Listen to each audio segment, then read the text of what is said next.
This video is part 1 of factoring by grouping.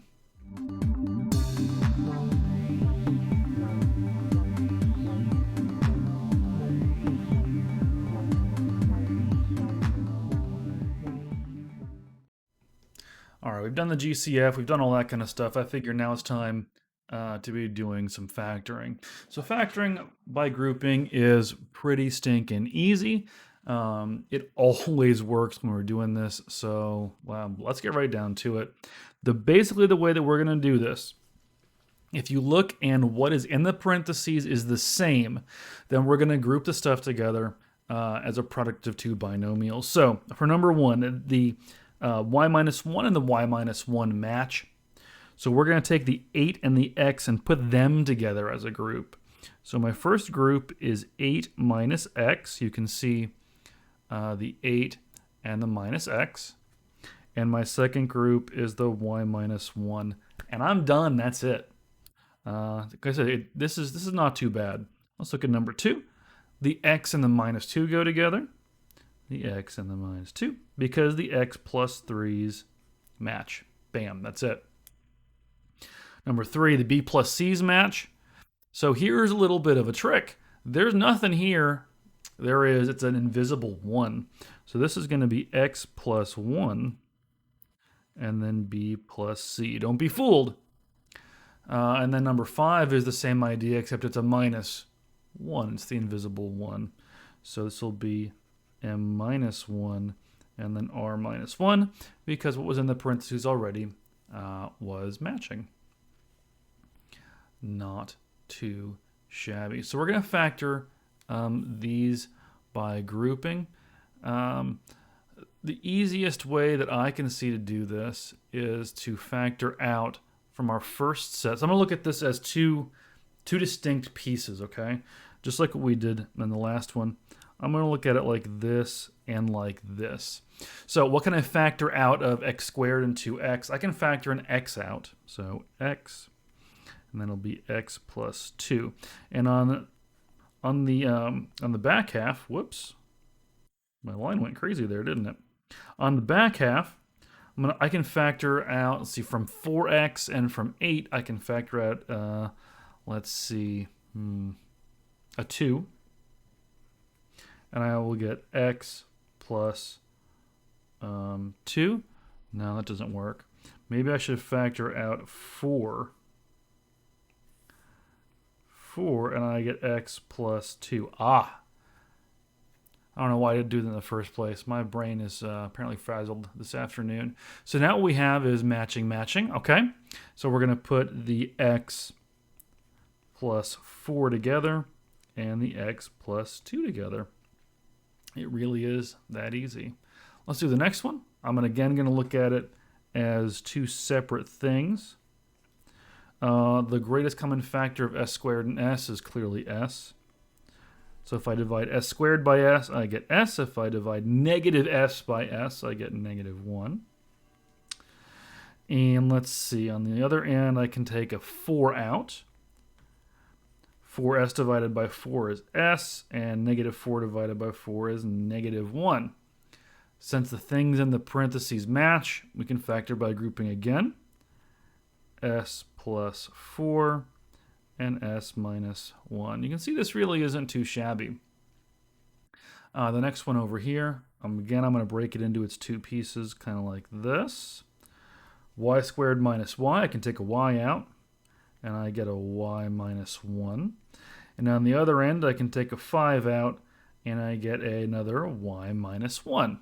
Since the stuff in the parentheses matches, we can factor by grouping. Y plus 5 and y minus 1. So that is one way that we can do that, but there is another way, because not everything is quite this convenient in life now, is it? All right, so we're going to be factoring quadratics where a is 1. Okay, Mr. Clark, I hate this. I promise it's not that bad. Step 1, is there a GCF? Is there a GCF? If so, factor it out. We'll deal with it later. All right, here comes the weird part. We're going to multiply a times c and list the factors of a times c. Step 3, we're going to split the middle term, split, the middle term of the quadratic, into two terms. We're going to group the first two terms.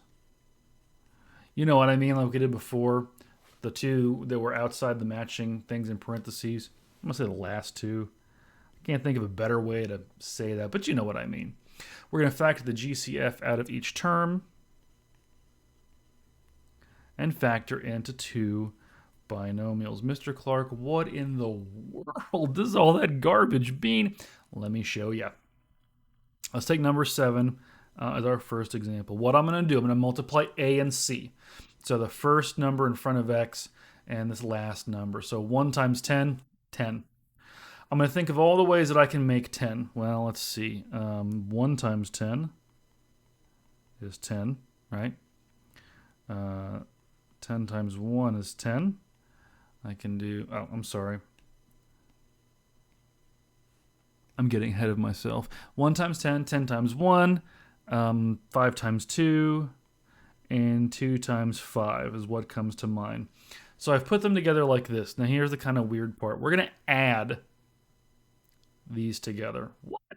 Yes, we're going to add. So 10 plus 1 is 11. 10 plus 1 is 11. 5 plus 2 is 7. 5 plus 2 is 7. Mr. Clark, why did you do that again?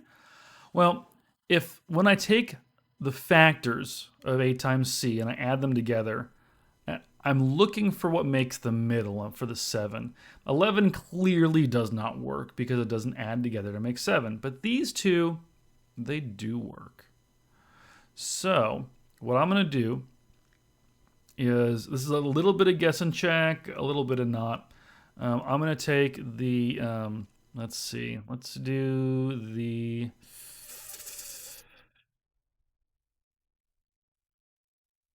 first one, I guess. Now we'll do the bottom one, whatever, because it's at the bottom and I'm lazy. We're going to break our middle term into that. What? All right, check it out. Remember it says split the middle term into two terms. Check it. I get x squared plus, I'm going to look here because I'm doing the bottom one, right? And I'm going to make it be 2x plus 5x. 2x plus 5x, right, equals 7x. I haven't changed the problem. I've just written it differently. And then I'm going to put the plus 10 at the end. Now I'm going to try to factor a GCF out, kind of like what we did before with the terms like this.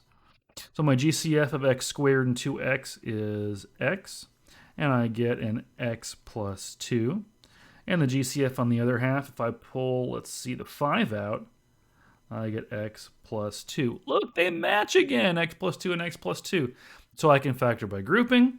So I'm going to put, like I said, the first, which was the x and the 5, and the last, which is the x plus 2s. So x plus 5, x plus 2, bam, I factored it. There is another way that you can do these, and that is you can look at, this only works when a equals 1. We're going to look for two numbers that multiply to make c that add to make b. If you're really good at multiplying and adding in your head, you might find that faster, but the grouping method always works. Sometimes you might do a little bit of a guess and check, because if we did, just looking back at this, if we did the 5 and the 2, if we flipped these two here when we wrote them down, this wouldn't have worked. And then we have to go to our next choice. So sometimes it's a little bit of guess and check, but such is life. All right, let's look at number 8. So I've got 1, right? 1 times 15 is 15. Clearly, those are factors. I could also do 15 times 1. Let's see, 15 and 1 is 16. 15 and 1 is 16. That's not what I'm looking for. Be 3 and 5. 3 and 5 is 8. That is what I'm looking for. Let's see if that works or if I'm going to have to flip it. So x squared, I'm rewriting, plus 3x plus 5x plus 15. I always double check 5, 6, 7, 8, so I do match up. I'm a human, people make mistakes. So now we're going to look at these like this, factor by grouping. I can, let's see, the GCF of x squared and 3x would be x. I'm going to pull the x out. And we get x plus 3. And on the other end, I can pull, let's see, a 5 out. And I get an x plus 3. Yay! It worked, because 5 times x is 5x, and 5 times 3 is 15. Yes! All right, I'm excited because the stuff in the parentheses matches, so we don't have to do extra work. I'm going to put the outside stuff together, the first stuff, the x and the 5. And I'm going to put the second stuff, the stuff in the matching parentheses, the x plus 3. Oh, I love it when a good plan comes together. Okay, so let's do this last one over here. It looks to me like we got a 1 and a 10. So 1 and 10, I guess. And 1 plus 10 is 11. That's actually really convenient because 11's what we wanted. So let's roll with it. X squared plus, let's say 1x plus 10x plus 10. And I'm going to, I guess, give this thing a second to try to catch up. Okay, and we're going to look at it just like we did before, kind of as like the front half and the back half kind of a deal. So x squared plus x, GCF is x, and that gives me an x plus 1. And 10x plus 10, the GCF is a 10, and that leaves me an x plus 1. Even better. So the stuff in the parentheses matches. Awesome. I'm going to put the outside ones together, x plus 10, and the other ones together, x plus 1. And, oh man, my internet is really acting up. There we go. And that's really all there is to that. So let's move on for part 2.